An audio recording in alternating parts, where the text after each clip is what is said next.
their own infrastructure across boards, integrative infrastructure from the maritime to the rails to air, and of course to bloom and blossom. When we talk economic development, there's a need for security. That's why we're headed to the second session for today, which is on security across the continent, efforts by national governments and security institutions to enforce COVID-19 guidelines, renewed issues around human rights abuses and extrajudicial killing, which points to problems associated with Africa's security institutions and disregard for the rule of law and dialogue. These situations have contributed to the growing desire for a dialogue-driven strategy towards African peace and security challenges post-COVID. Are we good? The conversation around a dialogue-centered approach towards Africa's peace and security deficit is indeed timely now, and it's pertinent as the continent is currently experiencing escalating levels of armed conflicts. And so, today, the security panel session is tagged A Peaceful and Secure Africa, Achieving the Missing Link, and it brings together experts to brainstorm on new solutions towards achieving peace and security in the continent.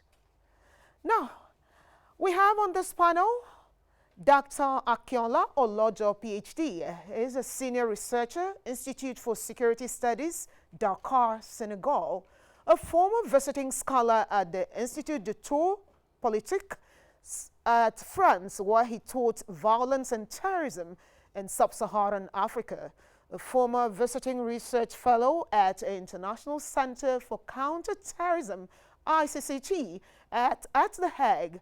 He holds a PhD from Université Paris de Santé and is an alumnus of King's College of London and the African Leadership Center. Still on this panel, we have Professor Tseko Mofokeng of the Department of Safety and Security, Tshwane University of Technology, Pretoria, South Africa. He's the head of Tshwane University of Technology, Department of Safety and Security Management, and is a member of the Council of the Criminology and Victimological Society of Southern Africa, CRIMSA. He's a former member of the South African Police Service, SAPS, a detective service for 10 years, and is a recipient of the United Nations Educational, Scientific and Cultural Organization, UNESCO, Chair, and Institute of Comparative Human Rights Award in collaboration with the University of Connecticut in the United States of America. Has published over 55 articles in credible journals and supervised 8 doctoral and 42 master's students. Still on this panel is Dr. William Jethro Mpofu of the University of Witwatersrand in Johannesburg, South Africa. He's a founding member of the Africa Decolonial Research Network. He's a senior research affiliate of the Good Governance Africa, consulting researcher with the Institute for Security Studies on the policy making against gender-based violence and femicide in South Africa. And of course, who better to moderate this panel than Imoni Amarere, Executive Director, DAAR Media Academy, Nigeria, former Executive Director, News and Current Affairs, and Executive Director, International Operations of DAAR Communications, PLC. He's a former commissioner in the National Human Rights Commission and a rapporteur on environment in Niger Delta between 2005 and 2009. He's put in 40 years into the journalism industry and is currently the Vice Chairman, Action Aid Nigeria. The veteran, Imoni Amarere. I clap for you as I hand over to you. I take a bow. Thank you so much. And thank you for joining us, our distinguished panelists. Where this session, as we have been told, has to deal with security issues across Africa. And we'd like to begin on a very general note. Distinguished panelists, over the past years, particularly in the last 1 year of the COVID-19 pandemic, what would you say have been your reflections on how the pandemic has influenced the dynamics of insecurity, particularly violent extremism on the African continent? Let's begin with Professor Tseko Mofokeng. Thank you very much, Professor Mofokeng. Chair, for this honorable and very auspicious occasion for us to be able to provide with our analysis based on our beautiful continent of Africa. You know, COVID has really brought so many challenges in every country across the globe, and so much so regarding the continent in Africa, where we have seen that certain countries in Africa, then they capitalize on, the scourge of COVID-19, where they enforce certain practices, knowing that other countries are busy, distracted by managing COVID elsewhere. So what we can be able to see is that, what we have learned regarding HIV and AIDS, across, as well as Ebola across the globe, have demonstrated the essential relationship between human rights and public health as a home for that learning, that we need to be able to also consider that, every country, and whether it's NGO, as well as international community, has been mandated to help apply those lessons, as well as every, region, as well as a particular sector. Then for us to be able to overcome then the COVID-19 and to avoid slipping back on the progress, that has been gained, it is for us to uphold the rule of law, as well as, forever then encouraging our neighboring countries to be able to, to consider the human rights. We saw that, when the United Nations, WHO, called for arms down, that there were certain insurgents, that capitalize on that particular, that despite the need that we are confronted with this particular challenge, but, there were certain flares of violence, across Africa. Those are some of the, illustrations and painful lessons that we have learned, that there are those that capitalize, with the vulnerability that confronting Africa. Thank you. All right, Dr. Olojo, let's come to you, Dr. Olojo. What would you say are your reflections as far as the 2020 year, especially of the period of the COVID-19 pandemic, has been for Africa, and especially as it pertains to conflicts and extremism? That's violent extremism that we have seen on the continent. Thank you very much. I hope I'm audible and clear. It's a pleasure to be part of the discussions at this forum. There are two things which come to mind when we reflect on the trends of the pandemic and how these trends intersect with the dynamics of violent extremism or terrorism or even insecurity in general. Now, the first has to do with the question of governance and accountability. The second has to do with questions around the use of resources and perhaps financial resources, to be more specific. So now, regarding the first, I'll illustrate this with the context of East Africa and the Horn of Africa, as well as the context of the Lake Chad Basin countries, where we have Nigeria, Chad, Cameroon, and Niger. So for those who followed very closely, last year we observed that groups like Al-Shabaab, the violent extremist group active in Somalia, actually established what seemed to be a COVID-19 center somewhere in the southern part of Somalia, known as Jilib, close to Kismayo. And there were reports about how this group also established a coronavirus prevention and treatment committee. And when we see this kind of trends, it raises a number of things because we need to ask, what does this mean in terms of governance or accountability? Number one is that these groups are fully aware of not just the local trends where they operate, but also the global trends that are unfolding. The second thing is that these violent extremist groups are also responding in their own way to some of these trends.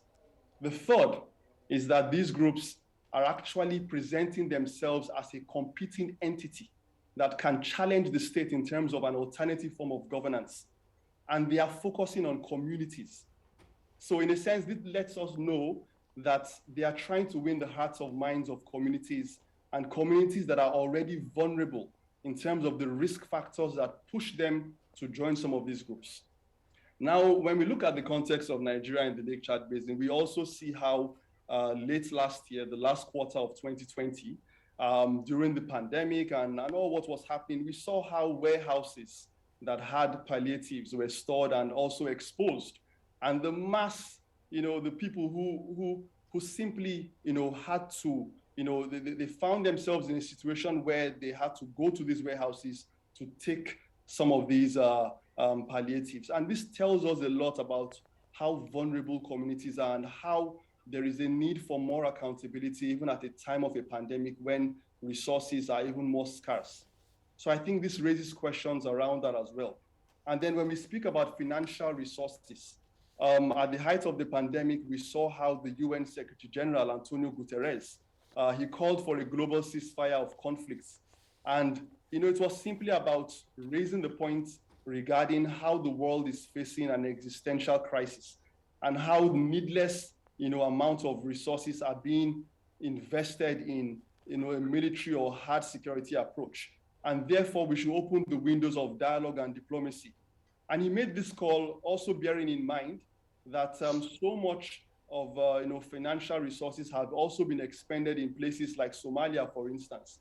When we speak about the African Union mission in Somalia, which at its peak has spent about $1 billion annually, and also having as many as 22,000 uniformed personnel, at some point.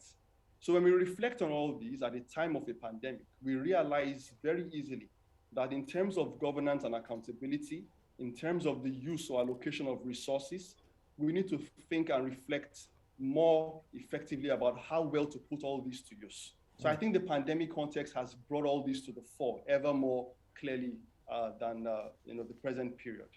All right, thank you.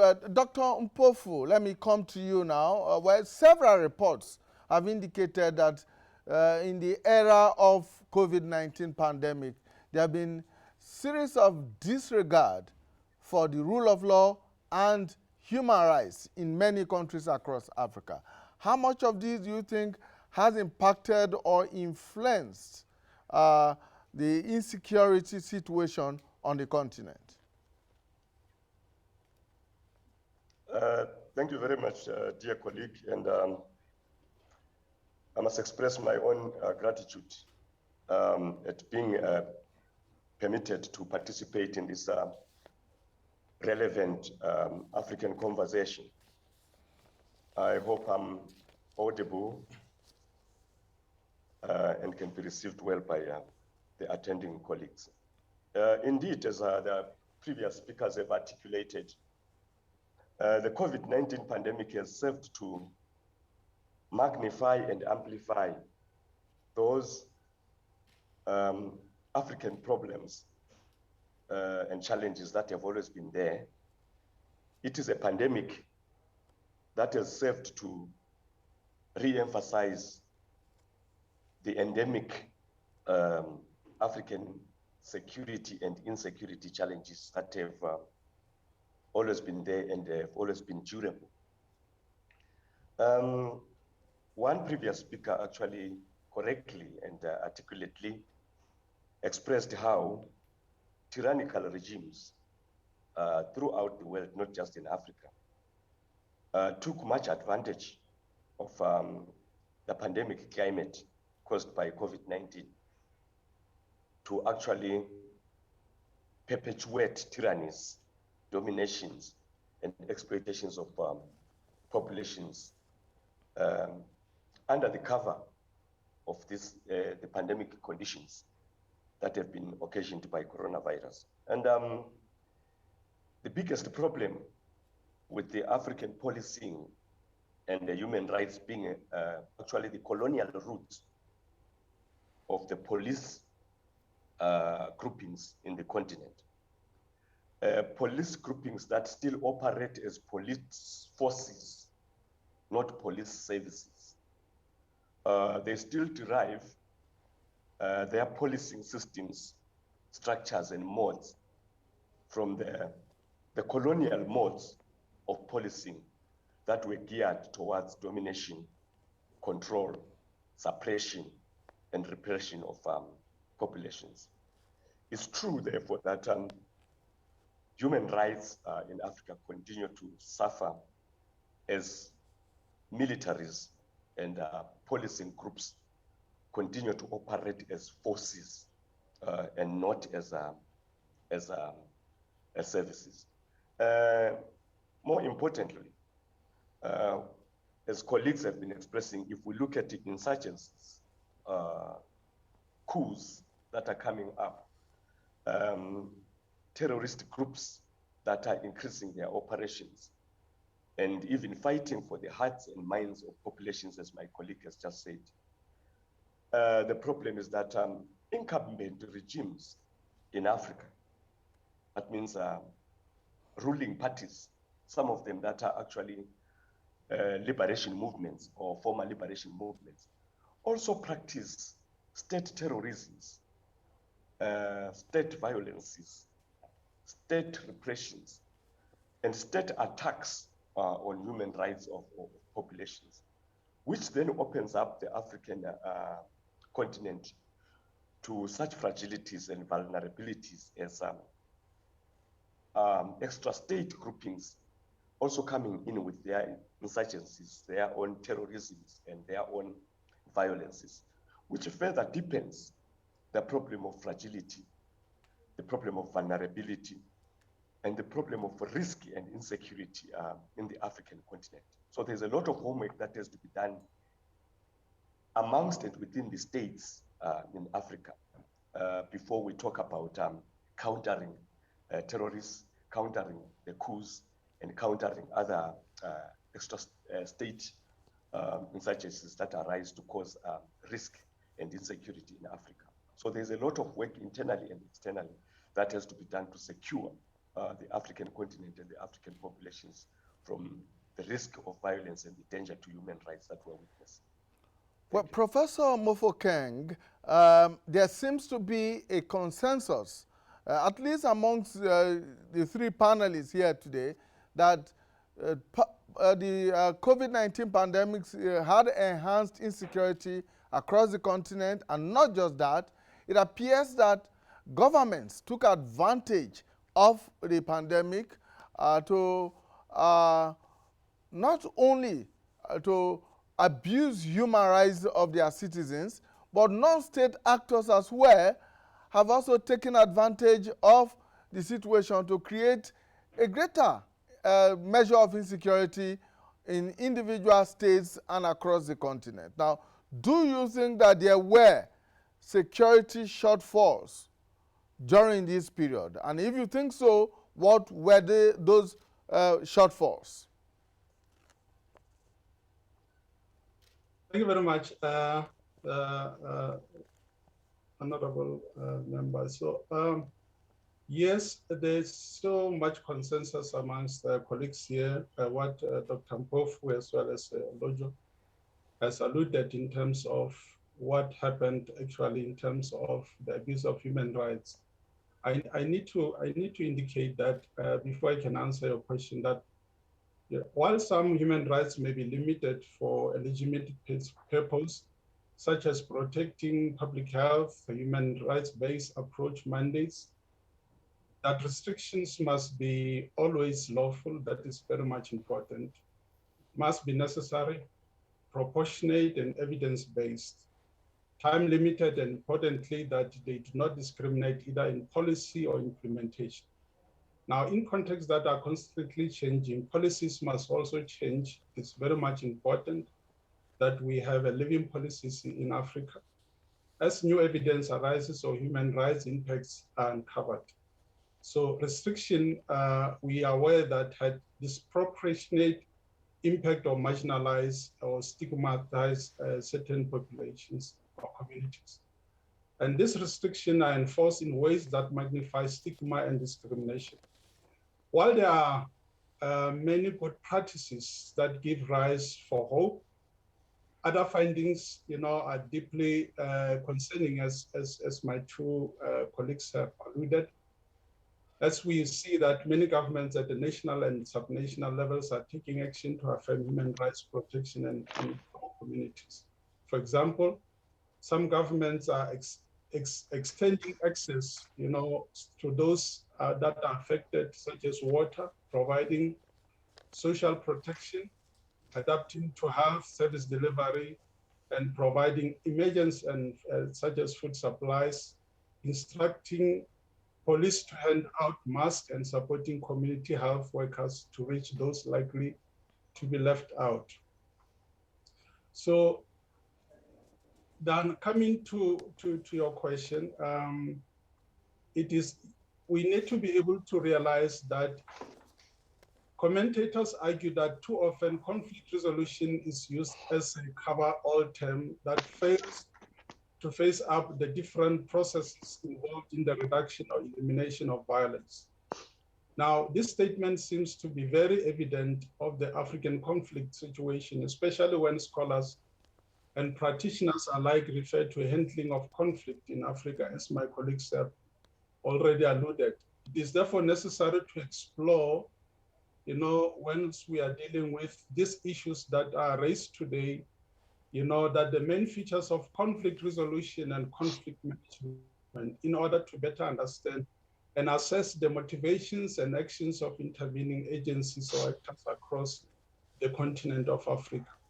The first major difference between the two approaches concerns the desire or not to raise the fundamental issues that divide the parties to a conflict. Hence, now and then, which, COVID-19 has made many things from bad to worse. And we are often told that perhaps then we need to rebrand Africa and stop talking about the negative things that are happening across Africa.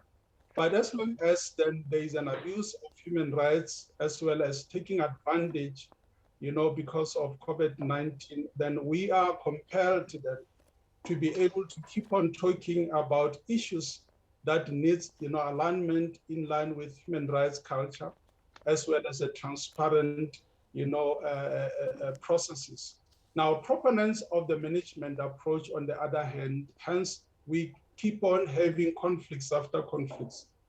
Now, believe that attempts to resolve conflicts are unrealistic.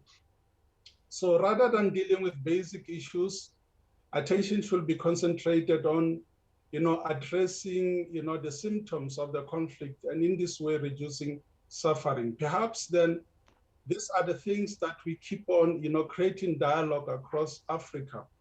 As those that are, busy within academia, scholars and policymakers,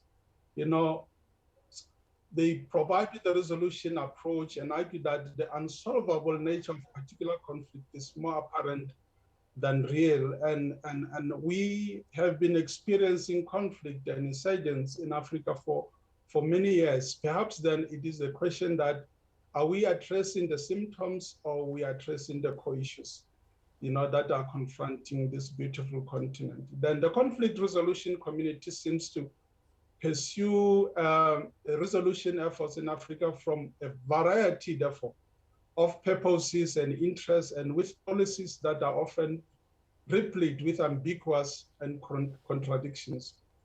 And so then it is for this reason, then as my colleagues have alluded, that perhaps then we have to look at the core issues. And we also realize that as much as there are very competent facilitators from the international community, with good intentions that are within our continent.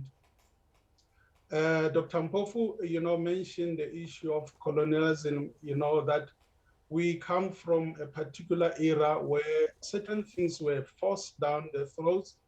And then we see the same people, no matter how good they are, also spearheading a lot of initiatives in Africa to resolve, insurgents and a lot of issues. And we make we are following that on certain narratives that people will make to say that leave Africa to fix its own problems. And the question I wish to leave with my fellow panelists as well as those that are on this platform is indeed we need to be able to fix our own problems. The question is, do we have that particular capacity? Or can we agree then as nations and able to consider certain bodies such as African Union as well as SADC to have muscles to be able to bring all nations or continents or regions in the continent to be able to work together. So then in that way, then we'll be able to agree on certain concepts rather than, currently we disagree, as I indicated, that we talk about conflict management and resolution, of which then they are totally two opposites. Thank you. Thank you.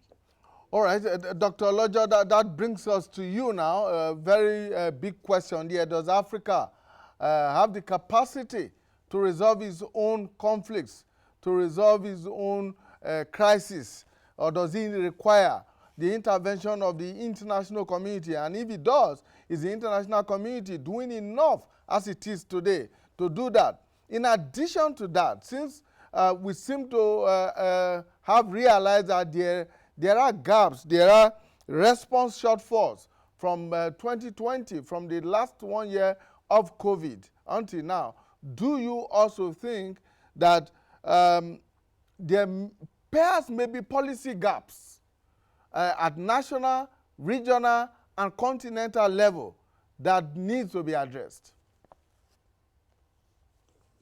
Thank you very much. It's a very critical question, especially at this point. And I absolutely agree with Professor Mofokeng when he mentions two issues about ownership in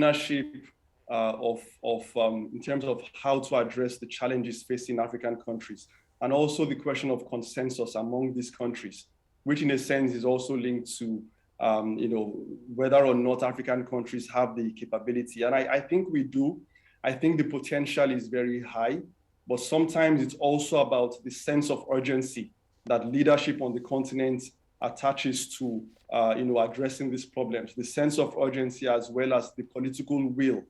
And when we say political will, it almost sounds like an abstract concept, but then it is really concrete because we see it manifest in the policy gaps. So now that takes me to your question.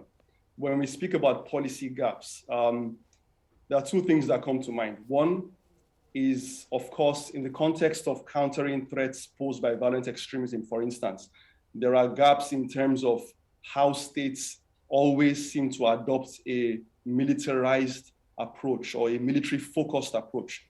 There's this prevailing tendency, almost like a knee-jerk response, that before, while addressing this crisis, we always go, the militarized way. Now, there is a role for the use of force. Of course, there is a utility there, but then we do it to the neglect of other important components that should be part of a comprehensive strategy. So, for instance, we neglect issues relating to development. And panelists, of course, have mentioned this in many ways. According to a World Bank report recently, 87% of Nigeria's poor actually live in northern Nigeria. And for those who may not be confident about the World Bank report, they can also take a look even at the national level, the Nigerian National Bureau of Statistics, which actually highlights that 7 out of 10 states in the country with the highest unemployment rates and underemployment rates are also located in northern Nigeria. And what does this mean?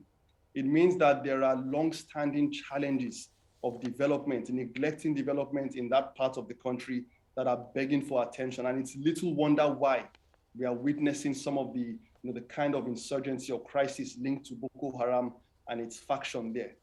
Now, we also go with the military approach to the neglect of issues regarding justice and human rights. Many of us will recall that if we think back to 2009, one of the reasons why we saw an escalation of the crisis in the Lake Chad Basin countries linked to Boko Haram is because of the extrajudicial killing of the leader of Boko Haram.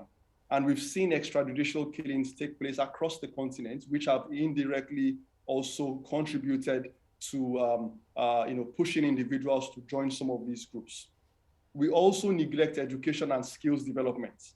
So these are some of the areas where I think in terms of policy formulation, we tend to overlook them, and they are very important.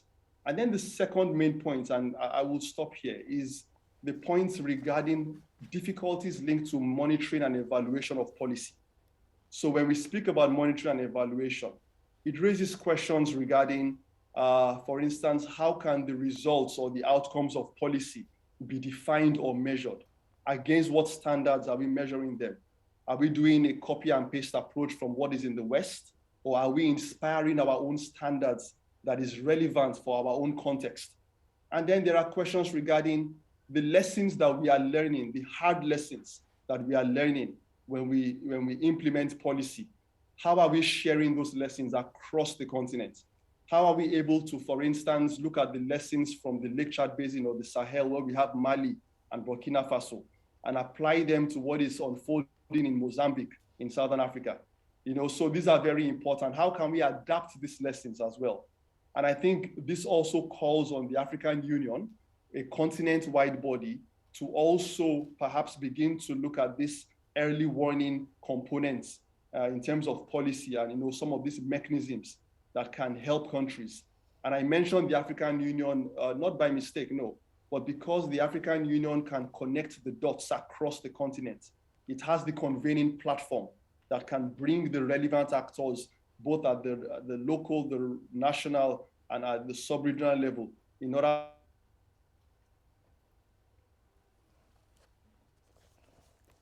All right, thank you so much, Dr. Olojo. We will move over to Dr. Mpofu now, and we'll be, it does appear to us now that dialogue is a favored option to resolving violent conflicts and upheavals on the continent. But of course, it will depend on individual nation states, individual countries to make this work. How do you think this can be made to work by the governments?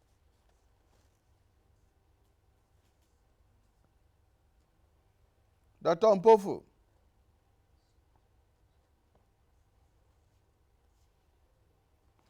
All right, we'll take a very short break and we'll be back.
Thank you for staying with us. We sincerely do apologize for that break. One of the challenges of virtual broadcasting, challenges of technology in a developing African continent.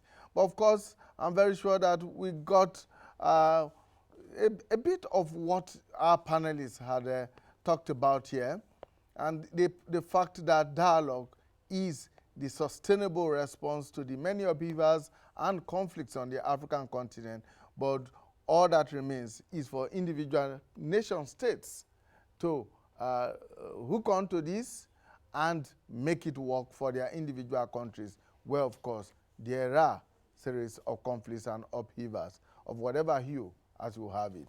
We'd like to thank Dr. Tseko Mofokeng and Dr. William Jethro Mpofu and Dr. Akinola Olojo for finding time to join us. Well, let me hand you over now to the MC. Thank you very much, Mr. Imoni Amarere. He's done quite excellently. You see what 40 years in the journalism field can do to a man.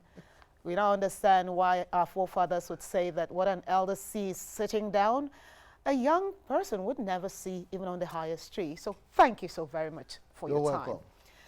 Now, as we wrap up the morning session, remember it's twice a day. We have 2 sessions a day. We start from 10 a.m. to midday, and then we'll return at 4:30 p.m. to 6:20 p.m. But before we take leave of you, here are some excerpts from what we've heard from the conversations for today.